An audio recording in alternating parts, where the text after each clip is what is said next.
Hello everyone, I hope you guys are well. Sam here from Mind Body Medical. So I just wanted to just do a short video this evening about COVID. So every day this week we're going to do a post about managing some of the main risk factors for COVID, because I know everyone's obviously worried about COVID. We receive a lot of messages about COVID, and for good reason.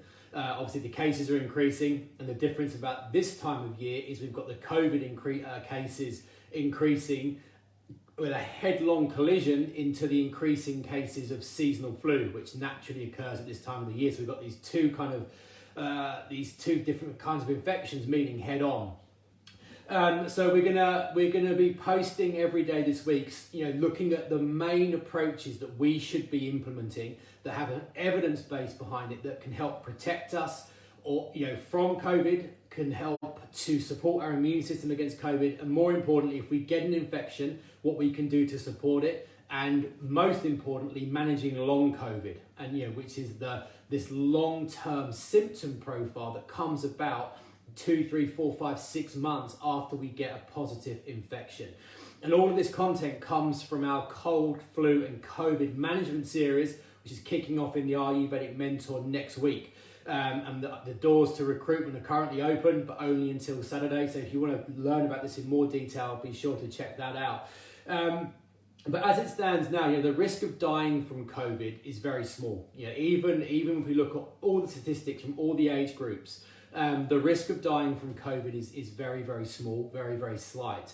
I think of more significance, I think it's a real ticking time bomb. The more I'm reading about it, the more research I'm doing around it, the more I'm immersing myself in it. I think this long COVID or long haul COVID, I think is an absolute ticking time bomb. I think it's gonna rear its head in a very, very big way. And I think it's going to be very hard to manage because there's not going to be a vaccine, there's not going to be a drug, there's not going to be a quick fix for this. It's going to require a very, very integrative, holistic approach to allow someone who's got long COVID to overcome it. If you're not sure what long COVID is, if you go online, you do your own research, you'll see about it. But long COVID is a cluster of symptoms, very similar to something like ME, chronic fatigue syndrome, fibromyalgia, where there's neurological conditions, there's muscular conditions, there's physiological conditions, symptoms, multifactorial symptoms that just drag us down. We feel tired, we feel fatigued, we lack energy, we lack vitality, we feel achy, we can't get out of bed, we can't concentrate. It's a huge cluster of symptoms. But the problem with it is that it's not really being researched because it's not life-threatening. So all the research is justifiably going into managing acute COVID. But what happens in 6, 12, 18, 24 months when we've got hundreds of thousands of people whose quality of life is really suffering because of long COVID. And I think one of the weakest links in the body when it comes to long COVID is the heart. I've just spent the last pretty much 6 weeks reading everything I can get my hands on around the physiology and the mechanisms by which COVID attacks the body, and the heart is is clearly a weak link. And we know there's something called ACE2 receptors, ACE2 receptors, which is the mechanism by which an active COVID virus can get into the heart where it can cause damage. So there's a very clear pathway between the virus proliferating in the respiratory tract, how it gets from there to the heart, and when it gets to the heart, how it causes damage. And it seems, if you look at people with long COVID, if you look at people 4, 6, 8 months after their infection who are otherwise fit and well, they're getting by, there's no symptoms, they've got no active symptoms, it seems like silent damage to the heart is one of the biggest risk factors. And just consider this is one bit of research I pulled up, which I reviewed a couple of weeks ago. Quite a cutting edge study from Germany, who are really leading the way in this long COVID, I guess the concern about how to manage it. So this is a statement from their study. In those recovering from a confirmed COVID infection who are safely past the acute stage and otherwise fit and well, 78% of those who, upon MRI investigation, 78% of those were shown to have clinically significant structural damage to the heart as a result of their COVID infection. And the mean age of these people was 42, young, fit people. So 78% of people who had COVID, recovered from COVID, who were subsequently MRI'd, 78% had clinically significant structural damage to the heart. That is profound, and it astonishes me, and I guess angers me in a way that this isn't the headline news, because we can do stuff about this. This is stuff that we can impact upon. We can't impact upon how quickly the vaccine for COVID comes out. We can't impact upon lockdown policy and this, that, and the other. What we can, what we have absolute control over is long COVID, because that's where integrative medicine, natural medicine, herbal medicine, that's where it comes absolutely into the fore, because it excels in managing things that you can't fix with a drug, you can't fix with surgery, complicated issues, and it doesn't get more complicated than long COVID. And one of our real areas of clinical interest is something called post-viral fatigue, which is very similar to COVID, just to long COVID, just not quite as extreme. And one of the things I want to talk about tonight is just a very, very simple thing we can do to protect our heart. And I think proactively and consciously implementing something into our life that has an evidence base to show it's going to help to really support the structural and functional health of our heart, I think is an absolute no-brainer. I think in the same way we should be taking vitamin D, vitamin C, zinc, I think we should all be using things on a daily basis that supports our heart in an evidence-based capacity. That's true if we've never had COVID, we've had no infection, and we're looking at it as a preventative, because if our heart is really strong, if we're nourishing the heart with these strong heart tonifying herbal medicines, it means if we get an infection, then there's less chance of that COVID virus causing damage to our heart. But even more importantly, if we've had an infection, it doesn't matter if it was last week or if it was in February, we need to be proactively intervening to support our heart health. How do we do that? There's a few ways of doing it, and again, the evidence is very, very strong. But the one I'm going to talk about is the simplest one, and one of the most effective ones is the hawthorn berry. It's famed in herbal medicine. Hawthorn berry is revered as being the number one most powerful and most important heart and vascular system tonic herb on the planet. There are dozens and dozens of studies and clinical trials on hawthorn's ability to protect the heart. We know it strengthens the heart as a muscle. We know it protects it from damage. It protects it from oxidative damage. It regulates heart contractions. It regulates blood pressure.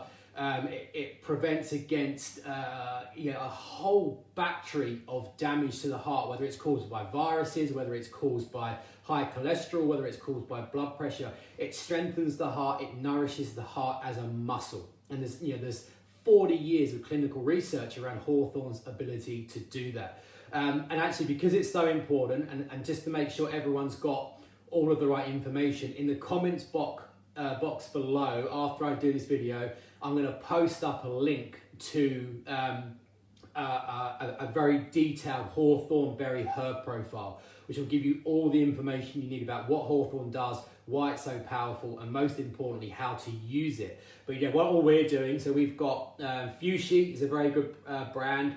Their hawthorn berry, we just take 2,000 milligrams of that a day. We've been doing that all the way through COVID, so that if I go out tomorrow and get an infection, there's a lot less chance of that infection getting to my heart and causing damage, so that in 6 months' time, I'm not MRI'd and I haven't got a 78% chance of having structural damage to my heart. That's not something that I'm prepared to take a risk with.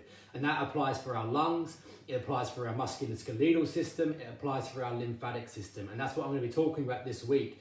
And there are more important protocols. So, hawthorn berry, if you just take hawthorn berry, you're going to get a clinically significant protective impact on the heart. But if you combine hawthorn berry with 2 other herbs, the impact upon the protection of our heart becomes profound. And we can't go into that detail in this kind of capacity.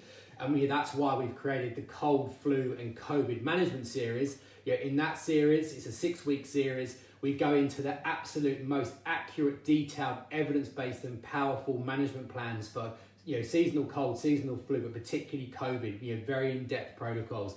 and that's available exclusively on the Ayurvedic Mentor platform. So if you're looking to kind of really take control of your health, if you're worried about COVID, if you're looking to really support your health in the face of this crisis, then be sure to check that out, because the doors to the Ayurvedic Mentor are only open until the end of play this Saturday, and then we shut the doors so that everyone is in place by the first week of November, when we kick the cold, flu and COVID prevention series off in the first week of November. So if you want to learn more about this in a lot more detail, where you can ask questions and get feedback from us in an interactive way, then be sure to check out the Ayurvedic Mentor, because that's where we're going to be putting all this information. But other than that, check out the link to the hawthorn berry herb profile. All of I can see quite a few comments about safety. So all of the contraindications for using hawthorn berry are listed in that document, okay? And again, that document, that's a link to the Ayurvedic Mentor. That herb profile, that comes from the herb profile section of the Ayurvedic Mentor. So that's the kind of herbal support you get when you're a member of the Ayurvedic Mentor community. So be sure to check that link out, read through that protocol. If it's safe for you, if it applies to you, and it's a very safe herb, it's an incredibly safe herb.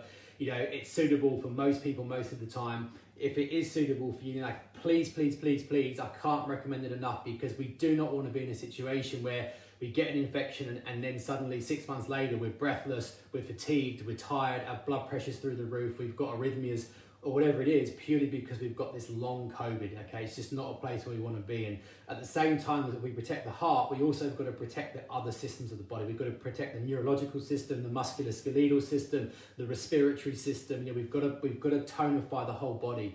And we know we can do that.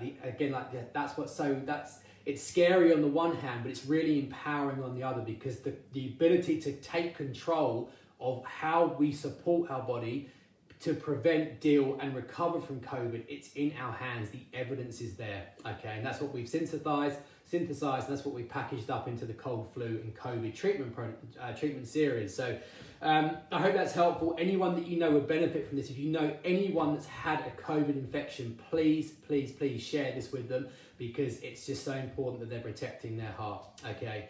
So other than that, thank you for joining me this evening. Have a lovely evening, stay safe, and I'll be live again tomorrow, where I'll be talking about how to protect the lungs. The lungs are where the COVID causes the first damage, and again, there's very, very robust evidence about how we can protect the lungs. So that's what we'll be talking about tomorrow, so stay tuned for that. But have a lovely evening, and I'll see you soon.